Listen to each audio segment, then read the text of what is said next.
वंदे मातरम। अब तक हमने 10वीं पंचवर्षीय योजना तक देखे थे। अब तक हम और आज 11वीं पंचवर्षीय योजना के बारे में चर्चा करेंगे। उसके पहले हम देख लेते हैं कि 11वीं पंचवर्षीय योजना में एक टर्म आया था कि कैसे बना, इसका बेस क्या था। 11वीं पंचवर्षीय योजना आई कैसे?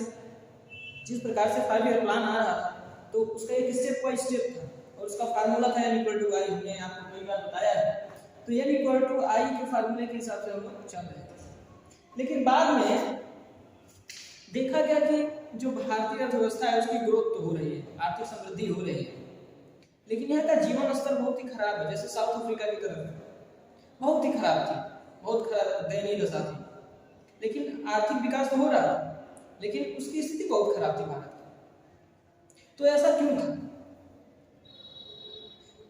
1966 में, अब तक जब तक हम लोग चले आ रहे थे 1966 तक, तो रीजन ये था कि देश का जब आर्थिक विकास हो रहा है, देश का जब जीडीपी ग्रोथ हो रहा है, तो वहीं पे हम आर्थिक विकास मानते थे कि अगर किसी देश का जीडीपी बढ़ रहा है तो उसका आर्थिक विकास हो रहा है।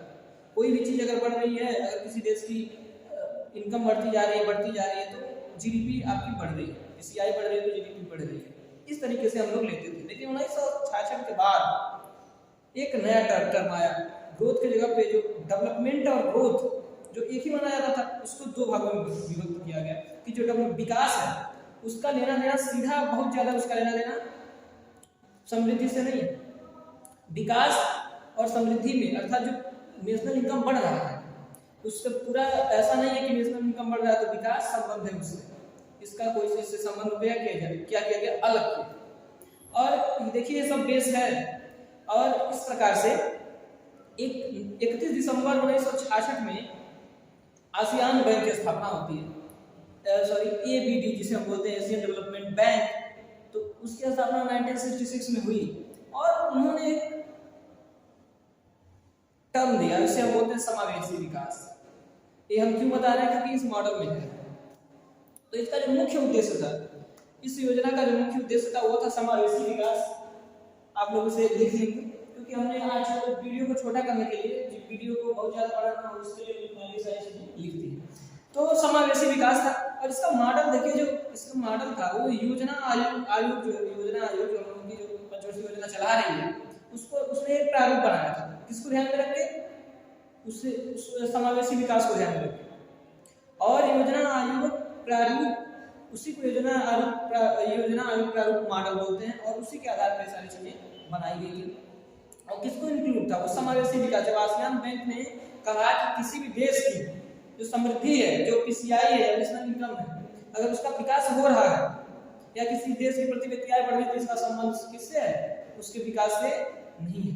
इसका संबंध कब होगा, उसका रिजल्ट कब होगा, उसका रिजल्ट कब बढ़िया रहेगा, कोई भी देश विकसित तब माना जाएगा जब उसकी जो आर्थिक दशा है उसका जो विकास है समावेशी मतलब कि अगर शुरू से लेकर अंतिम व्यक्ति तक, अर्थव्यवस्था में जो शुरू से व्यक्ति थे अंतिम व्यक्ति तक उसका लाभ पहुंचे, उसका बेनिफिट पहुंचे, तब जाके हम उसे समावेशी विकास बोलेंगे और तब जाके मानेंगे कि देश का आर्थिक विकास हो रहा है। तो हमने आपको बेस दे दिया, आप इसे कनेक्ट करें कि इसी के अनुसार ये सारी नीतियां बनाई जाएंगी। 2007 से 2012 तक चला ये। हालांकि इसके बाद तो 12वीं पंचवर्षीय योजना आई जो लास्ट है, लेकिन उसकी तो पब्लिश रिपोर्ट नहीं हुई थी।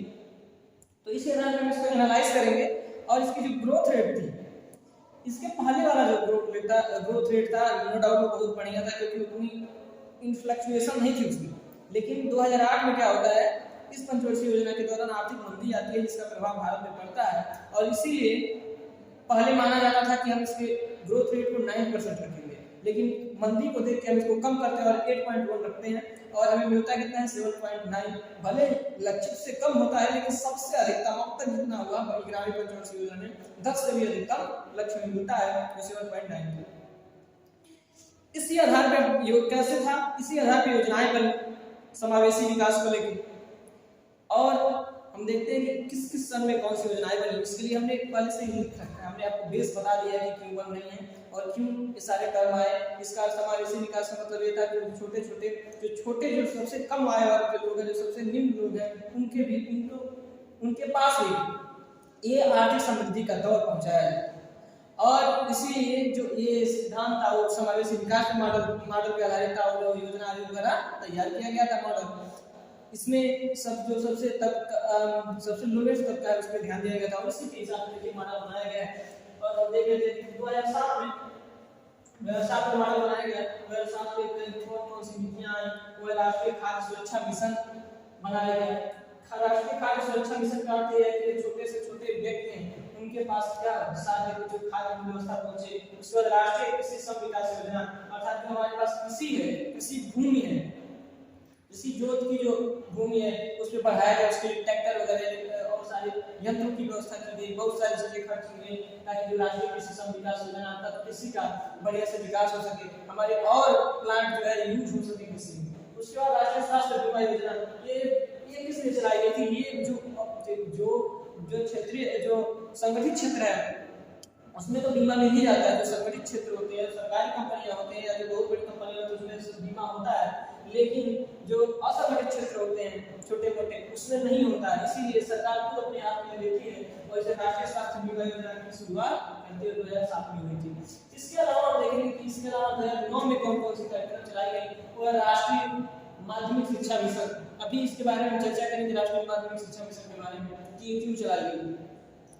मुख्य रूप से तो समावेशी विकास ही था, लेकिन किस प्रकार से शिक्षित किया गया, किस प्रकार से शिक्षा के क्योंकि शिक्षा जो है वो सोशल इंफ्रास्ट्रक्चर में आता है। जब सोशल इंफ्रास्ट्रक्चर में आएगा तो सोशल इंफ्रास्ट्रक्चर में स्वास्थ्य और शिक्षा आता है।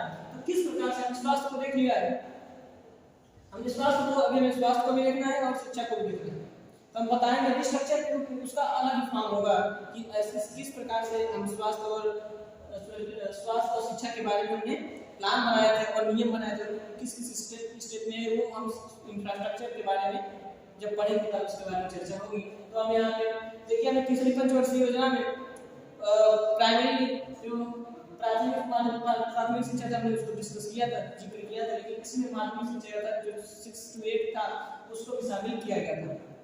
उसके अलावा साक्षर भारत कार्यक्रम कि लोगों को साक्षर बनाया जाए, लोगों को योग्य बनाया जाए ताकि क्या करें देश के विकास में सहयोगी हो और जो लोग साक्षर होंगे तो उचित संसाधन के रूप में आएंगे। जो छोटे तबके के लोग हैं वो उचित संसाधन के रूप में उनकी स्टेटस बढ़ेगी, वो रीजनेबल होंगे, क्षमता होगी। उसके लिए साक्षर भारत कार्यक्रम और इससे जो जनसंख्या नियंत्रण वो भी हो, क्योंकि देखिए जो 2001 का सर्वे हुआ मैंने बताया है कि उसमें बहुत ज्यादा जो इनफर्टिलिटी रेट है बहुत ज्यादा थी, तो उसको कम करने के लिए हमने साक्षर भारत कार्यक्रम मुख्य रूप से चलाना पड़ा। उसके अलावा देखिए 2010 में कौन कौन सी चीजें चलाई गई। महिला सशक्तिकरण योजना, देखिए समावेशी विकास की बात की तो महिला की भी बात होगी। और हाँ हमने एक चीजों नहीं लिखा है यहाँ पे, दिव्यांगों के लिए भी बहुत सारी योजनाएं चलाई गई ताकि 2010 में ताकि उनको भी सशक्त किया जा सके। तो महिला सशक्तिकरण योजना चलाई गई, इसी को लेकर महिला सशक्तिकरण 2011 में स्थापित हुई थी, 2011 में स्थापित हुई थी और बाद में उसे एसबीआई में मर्ज कर दिया गया।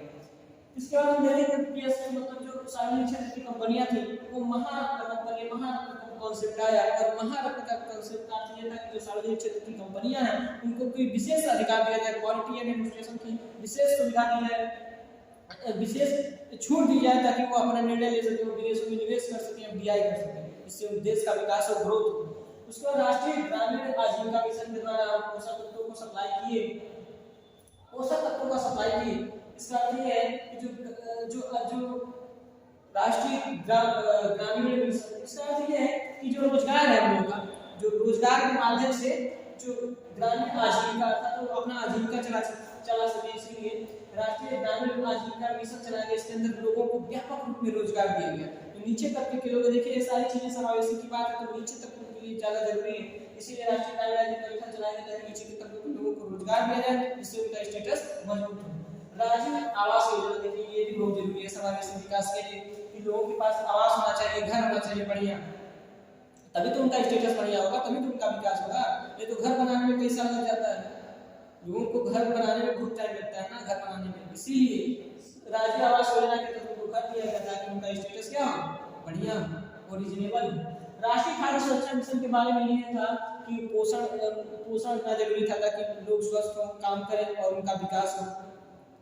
राष्ट्रीय खाद्य सुरक्षा मिशन के अंतर्गत दाल मिशन चला, चावल मिशन चला, गेहूं मिशन चला, ये सब मिशन चले ताकि इस हर एक ग्रामीण क्षेत्र तक सबसे निचले तबके तक लोगों के पास ये सारी सुविधाएं हों, जिससे उनका विकास हो और वो रीजनेबल हो, वो वर्केबल हो और देश का आर्थिक विकास हो, जिससे हम समावेशी विकास करेंगे। इस प्रकार से आपको पढ़ना था, ये सारी चीजें बताना ये था ताकि देखिए ये सारी चीजें तो आपको मिल ही जाएंगी, अगर आप सर्च करेंगे तो मिल जाएंगे। लेकिन किस प्रकार आखिर क्यों आया, किस प्रकार से आसियान बैंक ने इसको डेवलपमेंट किया, किस प्रकार से आसियान बैंक के द्वारा ये योजना आयोग ने प्रारूप मॉडल को तैयार किया और उसको दिया, ये आपको एक जगह नहीं मिल पाएगा, आप ऐसे नहीं कनेक्ट कर पाएंगे। इसीलिए हम इसको शामिल किए हैं सस्टेनेबल डेवलपमेंट की तरह ही है समावेशी विकास और जिससे समावेशी विकास का अर्थ है विकास भी और सबके लिए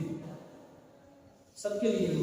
और एक चीज और है कि इसके लिए हम इसके जरिए हमने जो पारिस्थितिकी है, जो हमारे पास वन है, उसको 5% बढ़ाने की बात की गई। जो हमारा वन है, वन से फॉरेस्ट एरिया है, उसको 5% और बढ़ाने की बात की गई थी। देखिए जो समावेशी विकास है, सस्टेनेबल डेवलपमेंट, उसमें क्या होता है कि हमारा विकास भी हो और प्रकृति भी बची रहे, अर्थात प्रकृति का भी विकास हो, हमारा भी विकास हो। तो क्या है 5% और बढ़ाने की बात की गई थी, इससे हमारी पारिस्थितिकी तंत्र मजबूत हो। किसी भी देश की पारिस्थितिकी तंत्र जो है, उसके पास भूमि अवेलेबल है, लैंड अवेलेबल है, 35% तक अगर आपके पास वन है, फॉरेस्ट है, जिसका अर्थ है आप सक्षम है ऑक्सीजन के रूप में, आप सक्षम है अपना पोल्यूशन को वो कंज्यूम कर लेगा और आपके पास कोई दिक्कत नहीं। इस प्रकार से आसियान बैंक 1966 में आता है और फिर बाद में वो सस्टेनेबल डेवलपमेंट की अवधारणा देता है और उसी के हिसाब से ये सारी चीजें बनाई गई। आज भी देखिए COP 26 हुई थी, COP 26 हुई थी पर्यावरण के लिए, लेकिन मोदी जी ने कहा कि देखिए सर हम 2070 तक जो हमारे पास प्रदूषण है, 2070 तक हम इन सारी चीजों पे कंट्रोल करने की कोशिश करेंगे। क्यों? क्योंकि जो विकसित देश हैं उन्होंने अपना विकास कर लिया, अपना जो कार्बन है वो पोल्यूट कर दिया, तो उनको कम सबसे पहले करना चाहिए, बाद में लोग करेंगे। मोदी जी ने पहले 2070 तक करने के बाद की। हमें लगता है कि हमने पूरी सारी चीजें सारी टॉपिक कंप्लीट कर ली है ग्रामीण पंचवर्षीय योजना के बारे में। अब हम बाकी पंचवर्षीय योजना के बारे में कल देखते हैं। हमको पूरा विश्वास है कि आप लोगों को समझ में आया होगा, आप लोग कनेक्ट कर पाए होंगे इस सिद्धांत थ्योरीज थी सस्टेनेबल डेवलपमेंट की, समावेशी विकास की जो ग्रामीण पंचवर्षीय योजना में आई थी। आई होप आप लोगों को समझ में आया होगा कि आप लोग समझे होंगे कि आखिर ये सारी चीजें क्यों बनी, क्यों चली। और हाँ, इसके सबसे पहले हमने बात किया ही नहीं कि जो अध्यक्ष इसके कौन थे। अध्यक्ष हमने बताया था कि 2006 में बने थे मुख्यमंत्री मनमोहन सिंह जी। तो इसमें भी वही है, मुख्यमंत्री और मनमोहन सिंह जी रहे। और जो अहलुवालिया जी हैं वो क्या मनदीप सिंह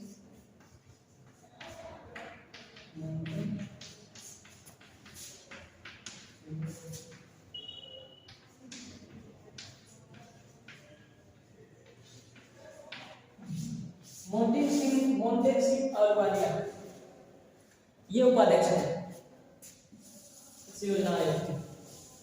और महारत्न का कॉन्सेप्ट देखिए, बहुत जगह क्वेश्चन पूछना महारत्न के बारे में आप जान लें। 2010 में ये कॉन्सेप्ट आया, इसके पहले हमने देखा है कि जो 1997 में जो मिनी रत्न वगैरह आया था, नवरत्न वगैरह आया था, उसके बारे में आगे इसके पिछले बारे में चर्चा किया था। आज के बस इतना है, होगा आप लोगों को समझ में आया होगा। इसके अलावा जो 12वीं पंच योजना जो 12 से लेके और 17 तक चली, जो 17 तक कहाँ कंप्लीट हो पाई, तो 15 नीति आयोग का गठन हो गया। तो इसके बारे में बेहद चर्चा कल होगी और कल इसके अलावा भी हम कुछ और डाटा देखेंगे।